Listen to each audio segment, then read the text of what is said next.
स्वागत करता हूं आपका अपना यूट्यूब चैनल मैथ्स अड्डा सारण में। चलिए मैं हाजिर हो गया एक नया सेशन लेके। आज हम करने वाले हैं एसके झा सर का जो रेलवे समान विज्ञान का प्रैक्टिस सेट 6 करने वाले हैं। अभी तक हमने 5 प्रैक्टिस सेट कर लिया है और इसका प्लेलिस्ट भी मैंने बना दिया है, ठीक है, आप वहाँ से जाके देख सकते हैं। तो चलिए, अगर आप हमारे चैनल पर नए हैं तो चैनल को सब्सक्राइब कर लें और वीडियो को अंत तक देखें ताकि आपको इसका फ़ायदा मिल सके। ये बुक जो है रेलवे के साइंस का सही में निचोड़ है, बहुत ज़बरदस्त बुक है आप सभी के लिए। मैं आप सभी के लिए सेशन लेके आता हूँ, आप मुझे सपोर्ट करें और वीडियो लाइक और शेयर ज़रूर करें। तो चलिए, आज का पहला क्वेश्चन जो है हम देखते हैं पहला क्वेश्चन क्या है। तो पहला क्वेश्चन हमको मिला कि डैश द्वारा एसी को डीसी में बदला जाता है। यानी किसके द्वारा एसी को डीसी में बदला जाता है? कंडेंसर के द्वारा, रेक्टिफायर के द्वारा, एम्पलीफायर के द्वारा या फिल्टर के द्वारा। तो क्या होता है, एसी को डीसी में बदलने के लिए हम रेक्टिफायर का यूज़ करते हैं, तो ऑप्शन बी हमारा सही आंसर हो जाएगा, ठीक है। और डीसी को एसी में बदलने के लिए किस चीज़ का यूज किया जाता है? तो डीसी को एसी में बदलने के लिए हम इन्वर्टर का यूज़ करते हैं। चलिए आगे बढ़ते हैं।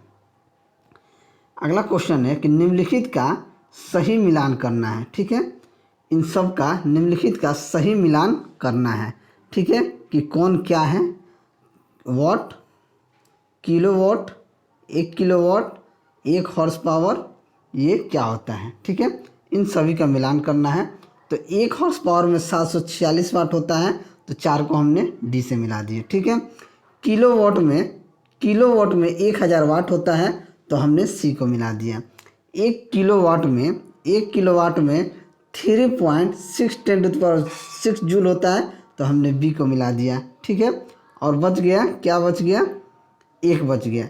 वाट में क्या होता है? न्यूटन मीटर पर सेकेंड, तो इससे मिला दिया। यानी कि हमारा ऑप्शन कौन सा सही हो गया? तो ऑप्शन ए हमारा सही आंसर हो जाएगा, ठीक है। चलिए आगे बढ़ते हैं। अगला क्वेश्चन है कि सिलाई मशीन के निरूपित किस्म के आविष्कार के लिए प्रथम अमेरिकी पेटेंट किसे प्रदान किया गया? यानी किसे प्रदान किया गया था पहली बार? तो वो प्रदान किया गया था एलाइस होवे को, तो ऑप्शन ए हमारा सही आंसर हो जाएगा। और कब किया था एलाइस होवे? इन्होंने कब ये किया था इसका? तो 1846 ईस्वी में सिलाई मशीन को लॉकटी डिजाइन से के लिए पहले अमेरिकी पेटेंट पुरस्कार से नवाजा गया था, ठीक है। चलिए अगला क्वेश्चन देखते हैं। किस साल में ओले रोमर ने इतिहास में पहली बार प्रकाश की गति को मापा था? तो ओले रोमर ने 1676 ईस्वी में पहली बार प्रकाश की गति का पता लगाया था, जो क्या होता है? 3 गुना 10⁸ मीटर पर सेकेंड होता है, ठीक है। चलिए, ये निर्वात में प्रकाश का वेग होता है, ठीक है। चलिए आगे बढ़ते हैं। अगला क्वेश्चन देखते हैं कि उस वस्तु का द्रव्यमान क्या होगा जिसका भार पृथ्वी पर 196 न्यूटन है, स्मॉल जी। तो पृथ्वी पे W बराबर क्या होता है? W बराबर mg। तो यहाँ से अगर हमको m निकालना है तो क्या कर देंगे? W बट्टा जी, यानी कि 196 बट्टा जी बराबर 9.8 लेना है। तो इसका मतलब है ये कितना आ सकता है? 9.8 से 196 में भाग देंगे तो 98 दूना 106 होता है, यानी कि 20 kg आ जाएगा। क्या आ जाएगा? 20 kg। तो ऑप्शन बी हमारा सही आंसर हो जाएगा। चलिए नेक्स्ट। वे मेटल डिटेक्टर जिनसे होकर हवाई अड्डों पर लोग गुजरते हैं वो किसके द्वारा संचालित होता है? तो वो डिटेक्टर जो होता है वो फैराडे के नियम पे आधारित होता है, तो ऑप्शन सी हमारा सही आंसर हो जाएगा। वो विद्युत चुंबकीय प्रेरण के नियम पर ये काम करता है, ठीक है। चलिए अगला क्वेश्चन देखते हैं कि एक 18 सेंटीमीटर व्यास वाले चालक की धारिता कितनी होगी? तो इसका धारिता कितना, व्यास कितना है? अब देखिए डायमीटर कितना दिया है 18 सेंटीमीटर, तो रेडियस कितना हो जाएगा? 9 सेंटीमीटर, ठीक है। जब रेडियस 9 सेंटीमीटर हो जाएगा तो अगर हम मीटर में इसे कन्वर्ट करें तो 9 सेंटीमीटर को 100 से भाग देंगे तो क्या हो जाएगा? 0.09 मीटर, ठीक है। लेकिन गोलाकार चालक की धारिता क्या होती है? गोलाकार चालक की धारिता होती है C बराबर 4πε0r, यही होता है, ठीक है। और एप्सिलॉन नॉट क्या होता है? एप्सिलॉन नॉट हो जाता है 8.85 इंटू 10⁻11। एप्सिलॉन नॉट जो होता है 8.85 into 10⁻11 coulomb square newton metre square होता है। ठीक है, अब यहाँ से अगर हम निकाल दें वैल्यू, समांतर प्लेट की बात करें तो यहाँ से C बराबर एप्सिलॉन नॉट AD करेंगे। ठीक है, C बराबर एप्सिलॉन नॉट AD निकालेंगे। तो अगर हम ये फॉर्मूला लगाते हैं C बराबर 4 pi epsilon not D epsilon not R का जो फॉर्मूला लगाते हैं, तो इससे हम क्या प्राप्त करेंगे कि C बराबर 1/9 गुना 10⁻9 गुना 0.09। ठीक है, जब इसको हम काटेंगे तो ये हमारा आ जाएगा, ये 9 इंटू 10⁻9 है, इस 9 को 9/100 लिखेंगे तो नीचे 10 का स्क्वायर हो जाएगा।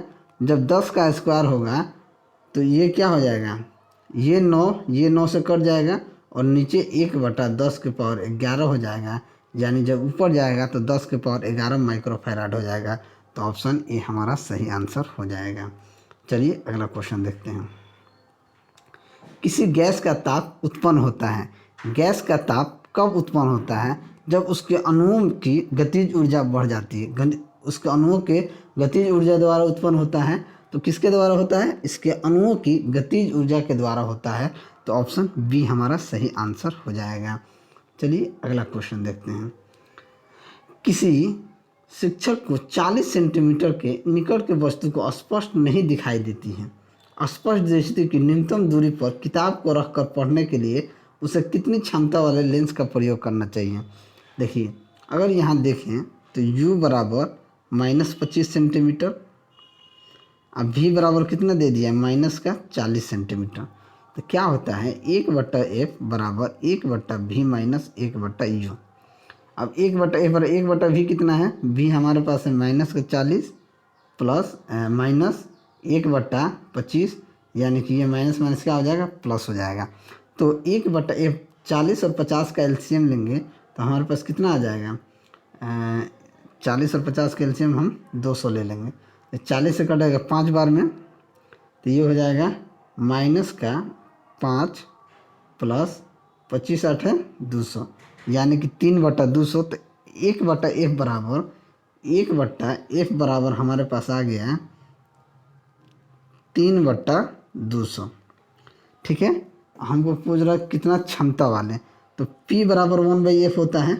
P बराबर 1/f होता है। ठीक है, तो यहाँ से P हम क्या निकाल लेंगे, P बराबर क्या हो जाएगा, P बराबर क्या हो जाएगा, 1/f बराबर कितना है, तो F बराबर यहाँ से हो जाएगा 200/3, यानी कि 100/200/3। तो 3 ऊपर चला जाएगा, 100 से 200 0 से 0 कट जाएगा, यानी कि 3/2 डायोप्टर। क्या 3/2 डायोप्टर, यानी कि 1.5 डायोप्टर।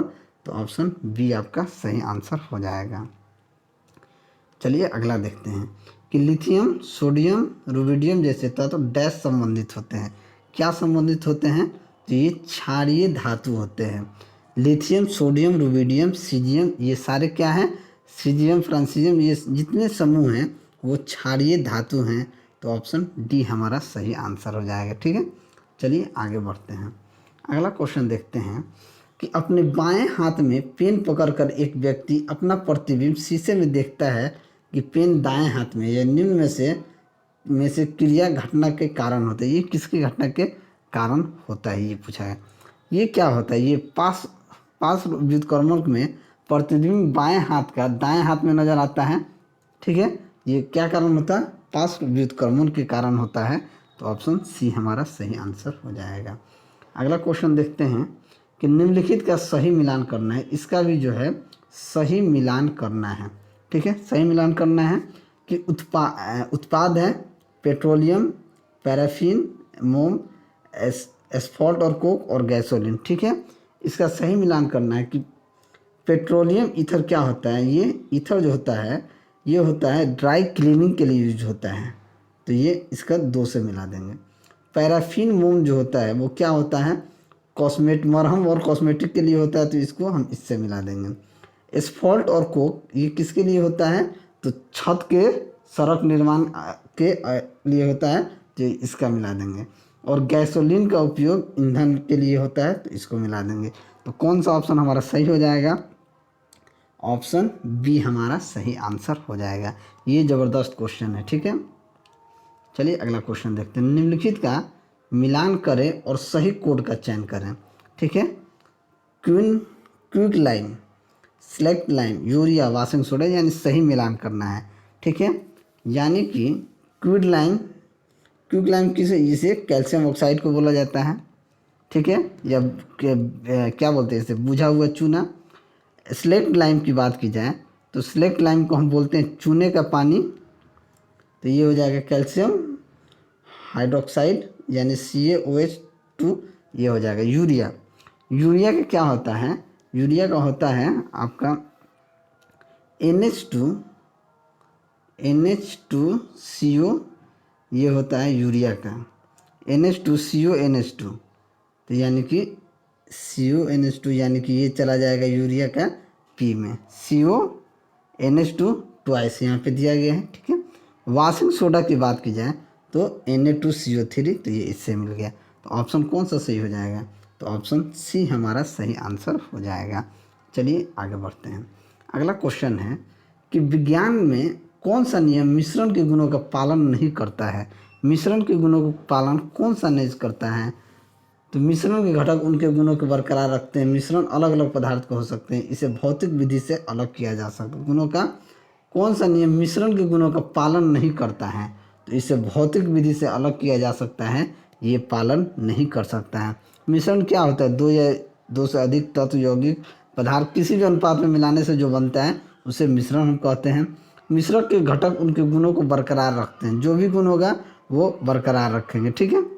चलिए अगला क्वेश्चन देखते हैं। सभी एसिड के लिए आम तत्व हैं। सभी एसिड के लिए आम तत्व की बात की जाए तो वो क्या है? हाइड्रोजन है।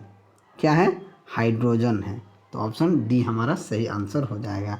नेक्स्ट देखते हैं HCFCS का विस्तार क्या है?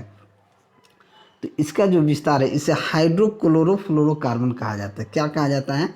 हाइड्रोक्लोरोफ्लोरोकार्बन। तो हाइड्रोक्लोरोफ्लोरोकार्बन क्या हो जाएगा? ऑप्शन बी हमारा सही आंसर हो जाएगा। नेक्स्ट देखते हैं कि किसी कार्बन का परमाणुविक द्रव्यमान 12 है और हीलियम का 4 है। प्रत्येक तत्व के 1 मोल के लिए निम्न में से कौन सा कथन सही है? यानी कौन सा कथन सही है? किसी पदार्थ के 1 मोल के परमाणु अणु 1 मोल में आयनों की संख्या, जो अवरोधों की संख्या होती है, क्या होती है? 6.022 इंटू 10⁻23 होता है। अब 1 मोल में अगर 22.4 लीटर हो, ठीक है, अगर 1 मोल में 22.4 लीटर हो तो ये हीलियम 2.4, सोडियम 7.14, ये सभी के लिए क्या होता है? बराबर होता है। मोल की संख्या हम कैसे निकालते हैं? पदार्थों का दिया गया द्रव्यमान बटा आणविक शुद्ध द्रव्यमान से निकालते हैं। इसका मतलब है कि कार्बन के 1 मोल में हीलियम के 1 मोल में मौजूद परमाणुओं की संख्या क्या होगी? समान होगी। तो ऑप्शन सी हमारा सही आंसर हो जाएगा। अगला देखते हैं कि 1 बिलियन में OH माइनस का सांद्रण 10⁻⁴ है, तो क्या हो जाएगा? OH माइनस का सांद्रण कितना है? 10⁻⁴, ठीक है। तो यहाँ H आयन अगर देखा जाएगा, H प्लस क्या होगा ये हमसे पूछा जा रहा है। तो OH माइनस गुना H प्लस बराबर कितना है? 10⁻⁴ है, ठीक है। अगर OH माइनस का मान अगर 10⁻⁴ रख दें, यहाँ H आयन बराबर 10⁻⁴ है, ये सॉरी यहाँ -14 है, -14 है। तो यहाँ से H प्लस क्या हो जाएगा? H प्लस हो जाएगा 10⁻⁻14 बटा 10⁻⁻4। अब ये -4 ऊपर जाएगा तो क्या हो जाएगा? 10⁻⁻14 है, 10⁻+14 हो जाएगा, तो क्या हो जाएगा? 10⁻−10। तो ऑप्शन ए आपका सही आंसर हो जाएगा। चलिए आगे देखते हैं। किसी पृष्ठ के अणुओं के लिए क्या होता है? किसी पृष्ठ अणु के लिए नीचे की कुल बल जो होता है, पृष्ठ तनाव कुल बल होता है। किसी पृष्ठ अणु के लिए क्या होता है, सभी कुल नेट बल क्या होता है, कुल बल नीचे की ओर कुल बल होता है, यानी टोटल बल होता है। क्या होता है, किसी तनाव किसी द्रव या गुण जिसके कारण वह अपने क्षेत्रफल को न्यूनतम बनाने की कोशिश करता है, तो पृष्ठ तनाव क्या होता है, बल बटा टोटल लंबाई। तो नीचे की कुल बल हो जाता है, तो ऑप्शन सी हमारा सही आंसर हो जाएगा।